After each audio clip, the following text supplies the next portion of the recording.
Le sac en plastique crissa dans mes mains lorsque maman me le plaça dans les paumes, son sourire tendu et plein d'excuses, la même expression qu'elle avait portée quand j'avais 12 ans et qu'elle avait oublié ma pièce de théâtre à l'école, arrivant en courant juste pour le salut final avec des fleurs flétries du supermarché. À l'intérieur se trouvait une robe à fleurs délavée, du genre qu'on trouve enfouie dans un bac de liquidation d'une friperie, froissée à force d'être pliée trop longtemps, avec une petite tache brune près de l'ourlet qu'on avait essayé, sans succès, de faire disparaître. Le tissu était rêche entre mes doigts, du polyester bon marché qui avait connu de meilleures décennies. « Joyeux anniversaire, ma chérie », dit-elle, avec ce ton particulier qu'elle prenait lorsqu'elle savait qu'elle me décevait mais espérait que je ne ferais pas de scène. Le même ton qu'elle avait utilisé pour expliquer pourquoi ils ne pouvaient pas payer un dîner pour ma remise de diplôme universitaire, pourquoi ils avaient manqué la fête pour ma promotion, pourquoi chaque étape importante de ma vie semblait coïncider avec leur dernière crise financière, toujours causée par quelque chose dont Isabella avait besoin. Ta sœur est notre priorité en ce moment, tu comprends. 30 ans. 30 années sur cette terre, et voilà ce que signifiait pour eux cet anniversaire marquant une pensée à 5 €, emballée dans de bonnes intentions et des excuses financières. Je pensais au 25e anniversaire d'Isabella, seulement 2 ans plus tôt, la fête surprise dans un restaurant chic, le photographe professionnel, le gâteau personnalisé qui avait coûté plus que mon budget mensuel pour les courses. La différence ne m'avait jamais échappé, et ne m'échapperait jamais. Papa s'éclaircit la gorge depuis sa place près du comptoir de la cuisine, sans vraiment croiser mon regard, une habitude que j'avais remarquée de plus en plus au fil des ans, chaque fois que les conversations devenaient inconfortables. Ses doigts tambourinaient sur la surface en formica, ce tic nerveux qu'il avait développé à mon adolescence, quand j'avais commencé à demander pourquoi Isabella avait droit à des cours de danse alors que moi j'avais des livres de bibliothèque. Désolée, Emma. On a dépensé beaucoup pour les préparatifs du mariage d'Isabella. Rien que la compte pour la salle, c'était 3000 €, et puis les fleurs, les retouches de la robe.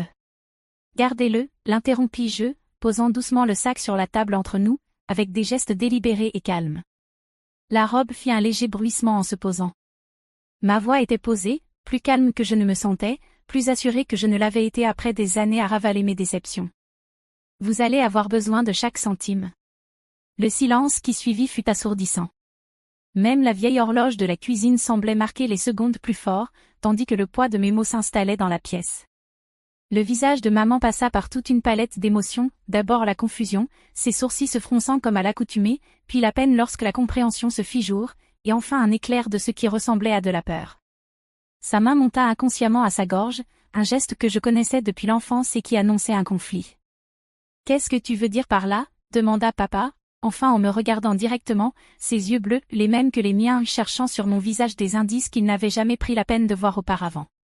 Je me levai lentement, ramassant mon sac à main et mes clés sur la table en bois éraflée où nous avions partagé des milliers de repas, où Isabella avait exhibé sa bague de fiançailles 6 mois plus tôt, pendant que je restais dans un coin, les regardant s'extasier comme si elle avait inventé le feu. Je veux dire exactement ce que j'ai dit. Vous aurez besoin de chaque centime possible. Emma, ne sois pas dramatique, dit maman, attrapant mon bras avec des doigts qui tremblaient légèrement.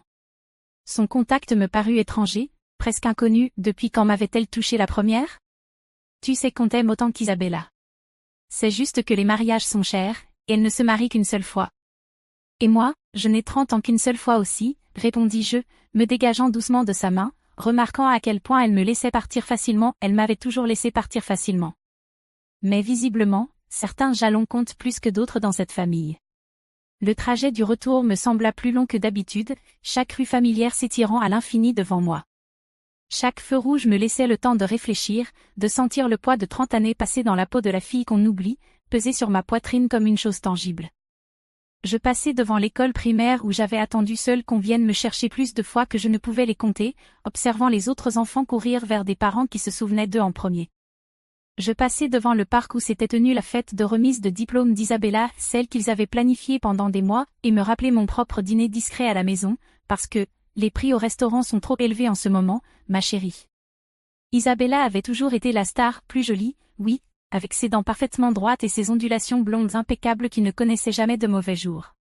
Plus charmante, certainement, avec ce rire qui remplissait les pièces et donnait aux inconnus l'impression d'être de vieux amis. Plus disposée à jouer le rôle de la fille parfaite, appelant chaque jour à 18h pile pour prendre de leurs nouvelles, venant chaque week-end avec des cookies maison et des anecdotes sur son travail glamour dans le marketing. Moi, j'étais la responsable. Celle qui aidait papa à faire ses impôts chaque mois d'avril, étalant les formulaires sur cette même table de cuisine pendant qu'il somnolait dans sa chaise. Celle qui conduisait maman à ses rendez-vous médicaux, attendant dans des salles remplies de magazines obsolètes pendant qu'elle voyait des spécialistes pour son anxiété, une anxiété qui ne l'empêchait jamais de planifier des fêtes élaborées pour Isabella. Celle qui réparait leurs ordinateurs à toute heure, traversant la ville en pyjama lorsque leur connexion Internet tombait en panne pendant leur émission préférée. Celle qui ne demandait jamais rien en retour, sauf une reconnaissance occasionnelle que j'existais au-delà de mon utilité. Mais quand il s'agissait de me célébrer, une robe de seconde main et des excuses. J'ai passé cette soirée sur mon canapé, mangeant les restes de plats chinois à emporter qui étaient restés 3 jours dans mon frigo, du poulet aigre doux qui avait perdu toute sa douceur, et faisant défiler sur les réseaux sociaux les photos de la fête de fiançailles d'Isabella du mois dernier.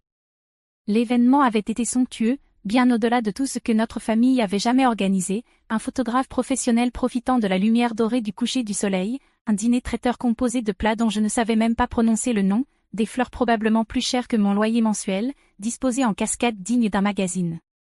Maman et papa rayonnaient de fierté sur chaque photo, leurs bras entourant leur précieuse princesse, leur visage illuminé par ce type de fierté parentale que j'avais cessé d'espérer depuis des années. Sur une photo, papa portait un toast, les yeux brillants de larmes de joie. Sur une autre, maman ajustait les cheveux d'Isabella avec la tendresse qu'elle avait jadis réservée à ses 2 filles. En parcourant les commentaires, je vis des messages de membres de la famille dont je n'avais plus de nouvelles depuis longtemps, tous élogieux sur le fait qu'ils étaient des parents merveilleux et qu'Isabella avait beaucoup de chance d'avoir une famille si dévouée. Où était-il quand j'ai obtenu mon master? Quand j'ai acheté mon premier appartement? Quand j'ai été promue analyste senior au cabinet comptable? Ces moments étaient passés tranquillement, marqués seulement par de brèves conversations téléphoniques et des promesses de célébrer, bientôt, qui n'avaient jamais été tenues. Cette nuit-là, j'ai pris une décision qui mijotait dans mon cœur depuis des mois, peut-être des années, une accumulation lente de déceptions et de prise de conscience qui avait finalement atteint son point critique.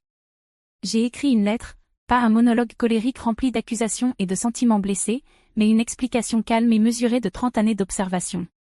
J'ai choisi chaque mot avec soin, éditant et réécrivant jusqu'à ce que mes sentiments soient clairs mais pas cruels. Je l'ai imprimé sur le beau papier à lettres que je gardais pour des occasions spéciales qui n'arrivaient jamais, et je l'ai mise dans une enveloppe crème qui correspondait à la gravité de ce que je faisais. Le lendemain matin, avant que le soleil ne se lève complètement, j'ai appelé ma banque et effectué plusieurs virements, mes mains étonnamment stables alors que je naviguais dans le système automatisé. J'ai fermé mon compte épargne, celui que j'avais constitué méthodiquement pour aider un jour mes parents à la retraite, celui qui contenait 23 000 $ gagnés grâce à des années de budget rigoureux, de vacances annulées et de dîners sacrifiés. De l'argent que j'avais économisé en me privant pour pouvoir dire oui à leurs besoins. J'ai transféré chaque centime sur un nouveau compte dans une autre banque, dont ils n'avaient aucune connaissance, aucun accès, aucune revendication. Puis j'ai appelé mon opérateur téléphonique et changé mon numéro, assise dans ma voiture sur le parking du magasin pendant que le technicien effectuait le changement. Ce nouveau numéro ressemblait à un petit acte de rébellion, une déclaration d'indépendance que j'aurais dû faire des années plus tôt. À 9 heures, mon ancien téléphone, désormais juste un presse-papier coûteux, se mit à sonner. L'écran affichait « Maman », puis « Papa », puis « Maman », encore, les noms familiers désormais impuissants à me joindre. Je laissais sonner, regardant l'écran clignoter avec leur désespoir, ressentant quelque chose qui pouvait être de la culpabilité mais ressemblait davantage à un soulagement. À midi, selon le journal des appels manqués que j'ai vérifié une dernière fois, les appels arrivaient toutes les quelques minutes. Ils avaient sûrement essayé aussi le numéro d'Isabella, probablement pour exiger qu'elle me fasse revenir à la raison. 37 appels manqués en soirée, chacun plus frénétique que le précédent, les intervalles entre eux raccourcissant à mesure que la panique s'installait. Je pouvais imaginer leur désespoir croissant en réalisant qu'un changement fondamental s'était produit, que la fille qui répondait toujours, qui accourait toujours, qui réparait toujours tout, était soudainement injoignable. La lettre que j'avais écrite était simple, mais il m'avait fallu 3 heures pour qu'elle soit parfaite. Chère maman, cher papa. Depuis 30 ans, j'ai été la fille toujours là quand vous aviez besoin de moi, lors de la perte d'emploi de papa en 2018, lors des complications chirurgicales de maman, à chaque crise et urgence nécessitant quelqu'un de fiable pour gérer les détails. J'étais celle qui ne demandait jamais grand-chose, qui comprenait qu'Isabella passait en premier parce qu'elle se mariait, parce qu'elle était plus jeune, parce qu'elle avait besoin de plus d'aide, parce qu'il y avait toujours une raison pour laquelle ses besoins passaient avant les miens. J'ai accepté ce rôle parce que je vous aimais et que je voulais être une bonne fille. Je pensais que si j'étais assez fiable, assez serviable, assez altruiste, vous finiriez par me voir comme vous la voyez elle. Mais hier, le jour de mes 30 ans, un jalon que j'attendais tranquillement depuis des mois, j'ai réalisé que l'amour et le respect devaient aller dans les deux sens. La robe à 5 € ne concernait pas l'argent, même si le contraste avec la tenue à 300 $ d'Isabella pour sa fête de fiançailles ne m'échappait pas. Il s'agissait de ce qu'elle représentait, à quel point mes sentiments comptaient peu dans cette famille, à quel point vous mettiez peu d'efforts à me faire sentir que j'avais de la valeur, à quel point vous étiez à l'aise à me traiter comme une après-pensée. Je ne suis pas en colère, plus maintenant. La colère suppose l'espoir que les choses puissent changer, et j'ai épuisé cet espoir à travers trop de déceptions. J'ai juste fini d'accepter des miettes pendant que quelqu'un d'autre se régalait à la table que j'avais mise. Je prends le temps de me concentrer sur moi et sur les personnes qui voient ma valeur sans que je doive constamment la prouver. Ne vous inquiétez pas pour moi, je me mets enfin en premier, comme vous m'avez appris à le faire en voyant comment vous priorisiez vos propres enfants. Quand vous serez prêt à avoir une relation où je ne serai pas la fille oubliée, où ma présence sera valorisée autant que mon utilité, vous saurez comment me trouver. Mais ce ne sera plus à ce numéro de téléphone, et ce ne sera plus à mes frais. Avec tout mon amour. Emma. PS, j'ai fermé le compte que je gardais pour votre retraite. Vous aviez raison en disant que vous auriez besoin de chaque centime. Je vous suggère de commencer à l'économiser vous-même. 3 semaines plus tard, Isabella est apparue à mon nouvel appartement, un lumineux, une pièce que j'avais trouvée de l'autre côté de la ville, baignée par le soleil du matin et avec un balcon où je pouvais faire pousser les herbes que j'avais toujours voulu mais pour lesquelles je n'avais jamais eu le temps en courant constamment pour aider tout le monde. Je m'étais installée discrètement, engageant des déménageurs un mardi matin, sachant que ma famille serait au travail, empaquetant ma vie dans des cartons étiquetés avec ma nouvelle adresse que personne ne connaissait. J'arrosais mes nouvelles plantes de basilic, émerveillée par la paix des matins qui n'étaient pas interrompus par des appels de crise, quand elle frappa avec le rythme net et insistant de quelqu'un habitué à obtenir immédiatement l'attention. « Emma, qu'est-ce qui te prend » s'écria-t-elle dès que j'ouvris la porte, sans attendre d'invitation, ses talons de marque claquant sur mon nouveau parquet. Ses cheveux étaient parfaitement coiffés malgré leur matinale, son maquillage impeccable de cette manière effortless qui m'avait toujours fait me sentir banale en comparaison. Maman fait des crises d'angoisse. Papa ne dort pas.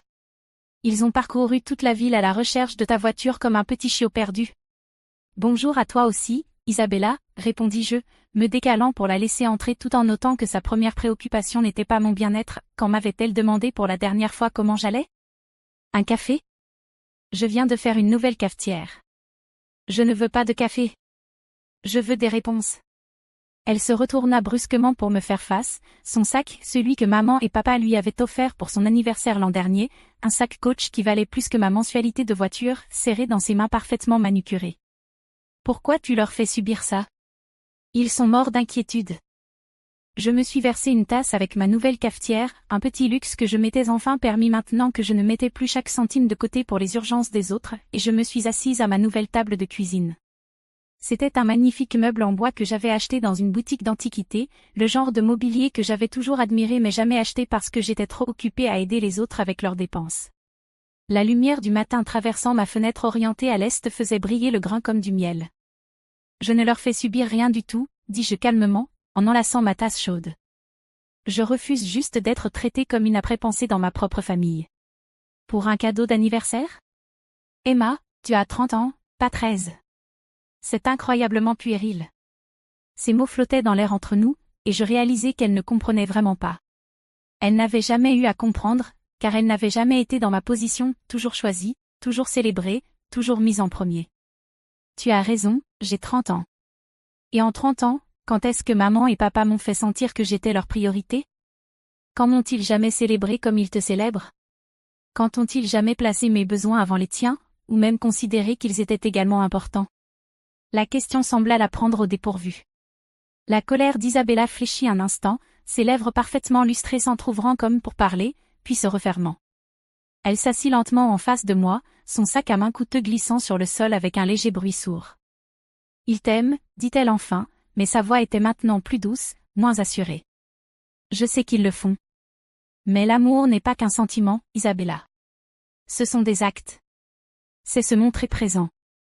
C'est se souvenir de ce qui compte pour quelqu'un. C'est faire un effort, pas seulement quand c'est pratique ou quand tu as besoin de quelque chose, mais de manière constante, intentionnelle. » Je pris une gorgée de mon café, laissant mes mots s'installer entre nous. L'amour, c'est appeler pour demander comment s'est passée la journée de quelqu'un, pas seulement quand tu as besoin qu'ils réparent ton ordinateur. C'est célébrer leur réussite, pas juste les reconnaître en passant. C'est réfléchir à leur bonheur, pas juste attendre qu'ils soient reconnaissants pour les miettes d'attention que tu leur donnes. Alors tu les punis? L'accusation dans sa voix avait doucement changé pour quelque chose qui ressemblait presque à une véritable incompréhension. Je me protège. Il y a une différence. Je croisais son regard directement, quelque chose que je réalisais avoir rarement fait durant toutes nos années en tant que sœur. J'avais toujours détourné le regard, cédé, m'étais faite petite. Pendant 30 ans, j'ai été disponible pour chaque crise, chaque besoin, chaque urgence. Je n'ai jamais dit non, jamais été trop occupée, jamais demandé ce que j'y gagnais. Et qu'est-ce que cela leur a appris? Que Emma sera toujours là, peu importe comment on la traite. Que Emma n'a pas besoin de célébration ni de reconnaissance ni de considération de base parce qu'Emma est juste reconnaissante d'être incluse. Isabella me regarda longuement, et je vis quelque chose changer dans son expression, une reconnaissance que peut-être, pour la première fois de nos vies, elle me voyait vraiment. Pas comme la sœur fiable qui s'occupait des choses ennuyeuses pour qu'elle n'ait pas à le faire, mais comme Emma, une personne entière avec des sentiments, des besoins et de la valeur. « Que veux-tu d'eux ?» demanda-t-elle enfin, et il y avait quelque chose de différent dans sa voix. Quelque chose qui ressemblait presque à du respect. Je veux qu'ils me voient. Me voient vraiment. Je veux qu'ils valorisent mon temps, mes sentiments, ma présence dans leur vie. Je veux être plus que la fille fiable qui répare tout et ne demande rien en retour. Je veux qu'ils fassent un effort dans notre relation, et non pas qu'ils s'attendent à ce que je fasse tout le travail pendant qu'ils récoltent tous les bénéfices. Isabella partit ce jour-là sans la résolution facile qu'elle était venue chercher, sans la promesse que je pardonnerais et oublierais et reviendrais jouer mon ancien rôle. Mais quelque chose avait changé dans son expression pendant notre conversation, une prise de conscience que la dynamique familiale qu'elle tenait pour acquise n'était peut-être pas aussi juste ni aussi saine qu'elle le pensait. 2 mois plus tard, je reçus une lettre manuscrite de maman, par un email, pas un message texte exigeant une réponse immédiate, mais une vraie lettre écrite sur son beau papier à lettres, avec une écriture soignée et des traces de larmes sur le papier séché en petits cercles translucides. Elle expliquait qu'elle allait en thérapie, écrivant d'une écriture qui semblait plus vieille, plus fragile que ce dont je me souvenais. Tous les deux y allaient, parcourant 40 minutes pour voir un conseiller familial dans la ville voisine parce qu'ils étaient trop gênés pour consulter localement. Ils apprenaient la dynamique familiale, les rôles et les attentes, comment ils avaient inconsciemment créé une hiérarchie injuste pour leurs 2 filles, même s'il leur avait fallu des semaines pour comprendre comment leur traitement à mon égard avait également affecté Isabella, lui mettant la pression pour être parfaite, pour être digne du piédestal sur lequel il l'avait placée. La lettre faisait 4 pages recto-verso, remplies de reconnaissance que j'attendais depuis 30 ans. Elle parlait des pièces de théâtre scolaires qu'ils avaient manquées, des réussites qu'ils avaient minimisées, des fois où ils m'avaient appelé à l'aide sans demander d'abord comment j'allais. Elle reconnaissait les années où ils m'avaient prise pour acquise, supposant que je serais toujours là peu importe l'effort qu'ils mettaient dans notre relation, traitant ma fiabilité comme un dû plutôt que comme un don. Surtout, la lettre ne demandait pas pardon et n'exigeait pas que je revienne. Elle n'excusait rien et ne minimisait pas les dégâts causés. Elle disait simplement qu'ils travaillaient à devenir de meilleurs parents, de meilleures personnes, et que, lorsque je serais prête, si jamais je l'étais, ils seraient honorés de me montrer les personnes qu'ils devenaient. Je gardais cette lettre sur mon réfrigérateur pendant des semaines, la lisant chaque matin avec mon café, regardant les coins se recourber légèrement à cause de l'humidité de ma petite cuisine. Certains jours, elle me faisait pleurer, pas de tristesse, mais d'un sentiment qui ressemblait à l'espoir, à la possibilité que les relations puissent changer, que les gens puissent évoluer, que 30 ans de schéma ne définissent pas forcément les 30 prochaines années. Lorsque je les appelais enfin, 3 mois après ce fatidique anniversaire, j'avais répété ce que j'allais dire. Mais lorsque papa répondit dès la première sonnerie, clairement il attendait près du téléphone, sa voix tremblante et pleine d'espoir fit disparaître tous mes mots préparés. « Emma ?» Le soulagement dans sa voix était palpable, mêlé à quelque chose qui ressemblait à de l'émerveillement, comme s'il n'arrivait pas à croire que j'étais vraiment là. « Bonjour, papa. Comment vas-tu, ma chérie? Ça va? Es-tu heureuse? » Nous étions si inquiets, pas inquiets de ce que tu pourrais faire, ajouta-t-il rapidement, mais inquiets pour toi, pour savoir si tu prends soin de toi, si tu es seule, si tu as des personnes dans ta vie qui t'apprécient comme tu le mérites. Pour la première fois depuis des années, je pus répondre honnêtement à cette question. Oui, dis-je en regardant autour de mon appartement ensoleillé, les herbes poussant sur mon balcon, la vie que j'avais construite pour moi-même quand j'ai cessé d'attendre la permission de la vivre. Oui, je le suis vraiment. La reconstruction fut lente, délibérée, comme apprendre une nouvelle langue après 30 ans à en parler une autre. Des rendez-vous autour d'un café plutôt que des visites d'urgence, des conversations planifiées plutôt que des appels de gestion de crise. Ils commencèrent à s'intéresser vraiment à ma vie, à poser des questions suivies et à manifester un intérêt sincère. Ils voulaient connaître mes rêves, mon travail, mon opinion sur des choses qui n'avaient rien à voir avec leurs problèmes ou leurs besoins. Ils commencèrent à me voir non plus comme la fille responsable qui serait toujours là pour nettoyer les dégâts, mais comme Emma, une personne entière avec mes propres intérêts, opinions et valeurs. Papa commença à m'appeler juste pour partager des articles qu'il pensait que je trouverais intéressants. Maman commença à m'envoyer des photos de coucher de soleil avec des messages comme « Cela m'a fait penser à toi ». De petits gestes, mais constants, qui s'additionnaient pour créer quelque chose qui ressemblait à de la reconnaissance. Le mariage d'Isabella, lorsqu'il eut enfin lieu 6 mois plus tard, fut magnifique, plus sobre que prévu initialement, en partie à cause des contraintes budgétaires après qu'ils eurent cessé de dépendre de mon soutien financier, mais aussi parce qu'ils avaient appris que les mises en scène élaborées n'étaient pas équivalentes à des moments significatifs.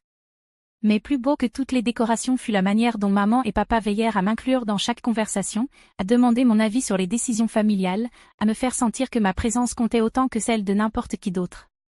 Et lorsque ce jour-là ils me firent leur cadeau, un magnifique collier avec un pendentif gravé, à notre fille extraordinaire Emma, qui nous a appris à mieux aimer, je sus que la robe à 5 € avait valu chaque moment de douleur qu'elle m'avait causé.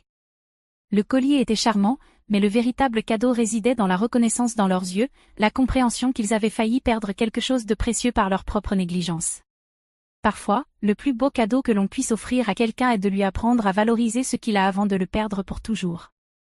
Parfois, s'éloigner est la seule façon d'enseigner aux gens comment venir vers vous avec respect et intention. Parfois, l'amour nécessite des limites, et parfois poser des limites est l'acte le plus aimant que l'on puisse faire. Mon 31e anniversaire fut différent. Maman et papa avaient organisé un dîner surprise dans mon restaurant préféré, pas le lieu chic qu'Isabella aimait, mais le bistrot tranquille où je m'étais toujours sentie à l'aise, où le propriétaire connaissait mon nom et ma commande habituelle. Le cadeau était réfléchi, une première édition de « Le Jardin secret », un livre dont j'avais parlé lorsque j'avais 12 ans et que j'avais lu jusqu'à ce que la reliure se détache. Ils s'en souvenaient, avaient prêté attention pendant des mois aux petits détails qui faisaient de moi ce que j'étais. Mais plus que cela, le cadeau était leur présence, leur attention, leur joie sincère de me célébrer. Pas Emma la résolveuse de problèmes ou Emma la fiable, mais simplement Emma, leur fille qui méritait d'être célébrée simplement pour exister, pour être elle-même, pour être aimée. Je suis fière de la femme que tu es devenue, dit papa cette nuit-là en levant son verre, les mains légèrement tremblantes, les yeux brillants de ce genre de larmes que je l'avais vu verser à la fête de fiançailles d'Isabella mais jamais pour moi. Pas seulement parce que tu as réussi ou que tu es responsable, mais parce que tu as eu la force d'exiger l'amour que tu méritais. Tu nous as appris à être de meilleurs parents, de meilleures personnes. Nous avons failli te perdre parce que nous étions trop à l'aise à te considérer comme acquise. Merci de nous avoir donné la chance de faire mieux. Je regardais autour de la table ma famille imparfaite, en apprentissage, qui essayait et réalisait que parfois, les meilleures histoires ne se terminent pas avec les gens obtenant ce qu'ils voulaient. Elles se terminent avec des personnes devenant celles qu'elles devaient être pour mériter ce qu'elles désiraient au départ. Elles se terminent avec des relations choisies plutôt que subies, avec un amour démontré plutôt que supposé. La robe à 5 € est toujours accrochée dans mon placard, repoussée au fond derrière des vêtements qui me vont correctement et qui ont été choisis avec soin. Non comme rappel de leur échec, mais comme rappel de ma force, le jour où j'ai enfin décidé que je valais plus qu'un amour de solde et des attentions de seconde main. Le jour où j'ai appris que parfois il faut briser complètement quelque chose avant de pouvoir le reconstruire en mieux. Certains cadeaux, il s'avère, sont inestimables de façon auxquelles on ne s'attend jamais. Et parfois, la leçon la plus précieuse n'est pas d'apprendre à accepter moins, mais à apprendre à exiger plus, pas plus de choses, pas plus d'argent, mais plus de respect, plus de considération, plus de l'amour que vous avez donné librement pendant 30 ans sans rien demander en retour. La femme qui a accepté cette robe n'est pas la même que celle qui l'accroche maintenant dans son placard. Elle est plus forte, plus claire, plus certaine de sa valeur. Elle a appris qu'un amour sans respect n'est pas vraiment de l'amour, c'est de la commodité. Et elle a découvert que parfois, les personnes qui vous aiment le plus sont celles qui ont besoin des limites les plus fortes pour apprendre à mieux vous aimer. C'est une leçon qui vaut plus que n'importe quel cadeau.